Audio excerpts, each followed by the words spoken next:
भगवान बुद्ध की जीवन बदलने वाली कहानी ये उस समय की बात है जब सिद्धार्थ कपिलवस्तु के राजकुमार एक सुख सुविधा से भरे जीवन में जी रहे थे। उनके पास सब कुछ था, धन, पत्नी यशोधरा और नवजात पुत्र राहुल। लेकिन फिर भी उनके भीतर हमेशा एक अजीब सी बेचैनी रहती थी। एक दिन सिद्धार्थ ने नगर भ्रमण की इच्छा जताई। उनके पिता राजा शुद्धोधन ने यह सुनिश्चित किया कि वे केवल खुशहाल दृश्य ही देखें, लेकिन नियति को कुछ और ही मंजूर था। पहली बार सिद्धार्थ ने एक बूढ़े व्यक्ति को देखा। उसका शरीर झुका हुआ था, बाल सफेद हो गए थे और चाल कांप रही थी। सिद्धार्थ चौंक गए। यह क्या हो रहा है? यह व्यक्ति ऐसा क्यों दिख रहा है? क्या हर इंसान ऐसा हो जाता है? थोड़ी ही दूर पर उन्होंने एक बीमार व्यक्ति को देखा जो दर्द से करा रहा था। उनकी आंखें भर आईं। यह क्या? लोग इतने कष्ट में क्यों जीते हैं? क्या ऐसा हर किसी के साथ होता है? कुछ देर बाद उन्होंने एक शव को देखा जिसे लोग शोक में डूबे हुए ले जा रहे थे। सिद्धार्थ स्तब्ध रह गए। यह क्या? मरने के बाद क्या सब खत्म हो जाता है? क्या यही जीवन का अंत है? उनकी सारी खुशी, सारी शांति जैसे एक पल में गायब हो गई। वे बार बार खुद से पूछते, अगर यह सब सच है तो मैं इस सत्य से अनजान क्यों हूं? मैं कैसे इन सवालों के बिना जी सकता हूं? उस रात सिद्धार्थ की नींद उड़ गई। वे बार बार यशोधरा और छोटे राहुल को देखते रहे। उनका मन कहता, क्या मैं इन्हें छोड़ पाऊंगा? पर अगर मैंने जीवन का अर्थ नहीं समझा तो मैं जी ही नहीं पाऊंगा। आखिरकार उन्होंने गहरी सांस ली और अपने मन को मजबूत किया।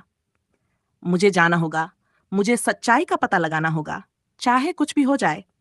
उन्होंने अपने बेटे और पत्नी को आखिरी बार देखा, आंखों में आंसू भरकर महल छोड़ दिया।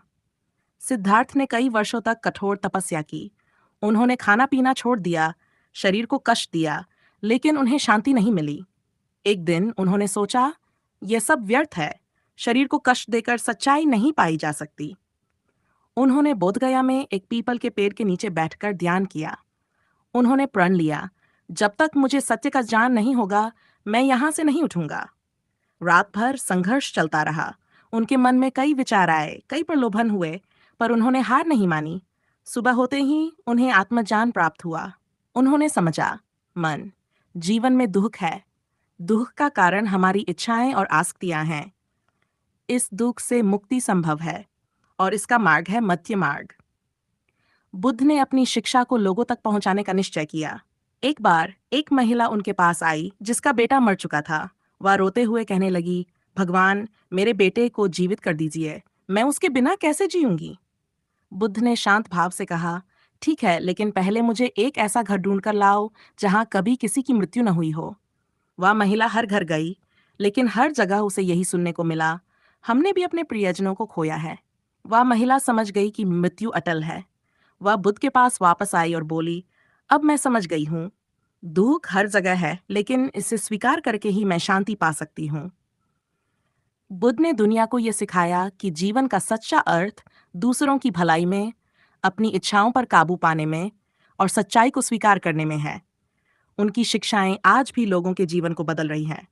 शिक्षा, दुख हर किसी के जीवन में है, लेकिन उससे मुक्ति पाने का मार्ग भी तुम्हारे ही भीतर है।